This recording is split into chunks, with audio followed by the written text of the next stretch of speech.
33 pinjaman kurang modal, izinnya bakal dicabut OJK, bahkan sanksi pemberhentian.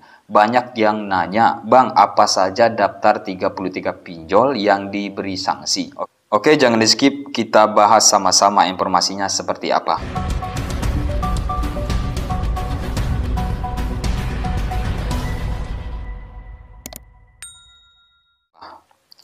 Assalamualaikum warahmatullahi wabarakatuh. Selamat datang kembali dengan saya Bang RG. Sebelumnya saya mengucapkan ribuan terima kasih kepada kalian yang selalu mensupport channel ini. Dan sebelumnya saya sudah informasikan ada 24 pinjol. Mungkin teman-teman bisa melihat ya di video sebelumnya ada 24 pinjol. Dan sekarang menjadi 33 pinjol. Bertambah menjadi 9 perusahaan pinjaman online yang diberi sanksi. Ya, oleh karena itu kemarin terakhir saya update itu informasinya seperti apa ya, di tanggal 4 keputusan OJK terhadap pinjol itu ternyata diperpanjang ya, yang sebelumnya diinformasikan juga dari CNBC Indonesia yang beritanya cukup akurat, bahkan di beberapa media terpercaya juga menginformasikan hal ini ya, sampai tanggal 4 ternyata diperpanjang karena ada penambahan 9 perusahaan pinjol. 33 pinjol kurang modal, izinnya bakal dicabut OJK.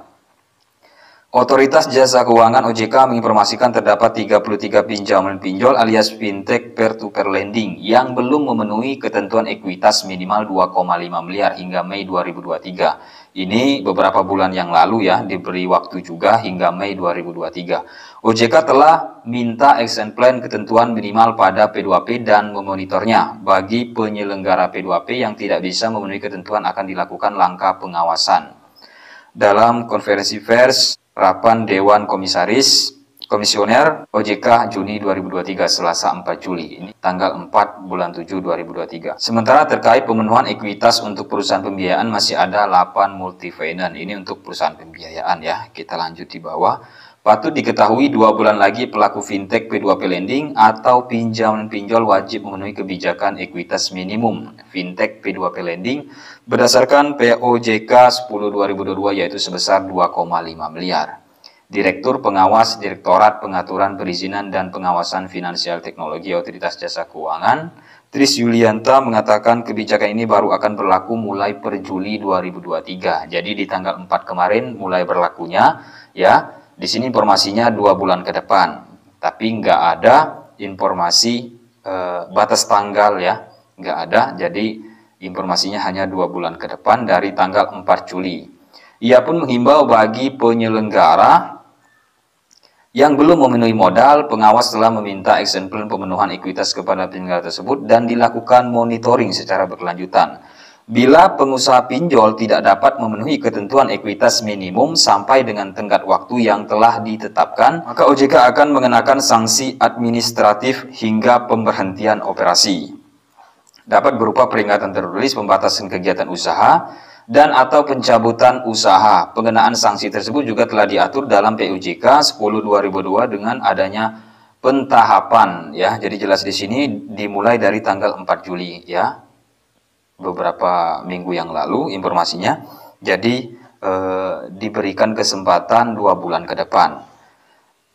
Tris menegaskan pencabutan izin usaha merupakan sanksi tahap akhir. Ia berusaha menenangkan nasabah. Pasalnya OJK juga mempertimbangkan kepentingan konsumen agar tidak timbul kerugian termasuk kehilangan dana yang masih tersisa di pinjol tersebut. Pada prinsipnya ya, supervisor action yang dilakukan oleh OJK justru bertujuan untuk mencegah timbulnya pelanggaran ketentuan yang disebabkan karena keterbatasan kondisi keuangan dan memastikan pelindungan konsumen dapat tetap dipenuhi oleh penyelenggara. Jadi kesimpulannya pinjol diberi sanksi dari tanggal 4 Juli, diberi waktu ya, diberi waktu untuk mencapai pengembalian modal sebesar 2,5 miliar ya. Untuk daftar pinjolnya itu belum ada informasinya. Masih dalam tahap evaluasi, masih tahap pemrosesan, semua ada prosedurnya ya. Nanti saya akan informasikan apa saja daftar 33 pinjol ya.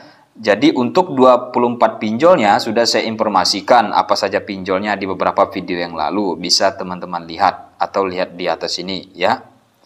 Jadi untuk penambahan 9 pinjol itu apa saja itu belum diketahui. Belum ada informasinya, masih dalam tahap evaluasi. Oke, jadi begitulah informasinya.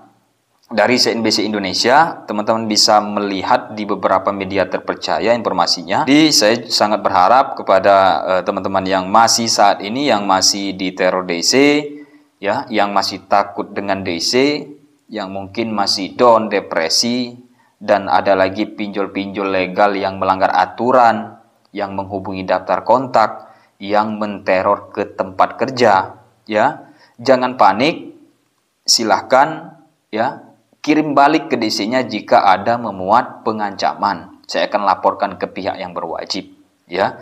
Jika pinjol legal ya menghubungi daftar kontak itu sudah menyalahi aturan, ya. Yang seperti itu yang melanggar aturan nggak usah dibayar, nggak usah direspon lagi. Jika mereka benar-benar datang ke tempat kita, ya santai, kita nggak usah terlalu panik, ya. Kita nggak usah terlalu merasa mempunyai masalah yang besar seperti akan dieksekusi, ya. Jadi jangan takut datang, silakan respon selagi mereka baik-baik. Jika datang ke kantor, silakan konfirmasi ke HRD-nya atau ke rekan kerjanya, ya. Ini ranahnya karyawan. Ini kan ada beberapa pinjol yang sudah berulang kali menghubungi atau mendatangi ke tempat kerja. Ya, seperti Kredipo, ada yang 5-6 kali. Jadi kita minta bantu sama teman kita yang ada di kantor atau tempat kerja, jelaskan ke DC-nya jangan selalu datang ke sini. Ini sudah mengganggu aktivitas kantor. Ini tanggung jawab karyawan, ranahnya karyawan, bukan kantor, ya. Bukan tanggung jawab kantor. Jika terus datang, ya, maka saya akan lapor ke pihak yang berwajib. Seperti itu saja, ya. Pihak kantor akan melaporkan ke pihak yang berwajib. Itu sudah mengganggu, ya, aktivitas kantor. Oke, jadi itu saja yang saya informasikan. Terima kasih yang sudah menyimak. Assalamualaikum warahmatullahi wabarakatuh.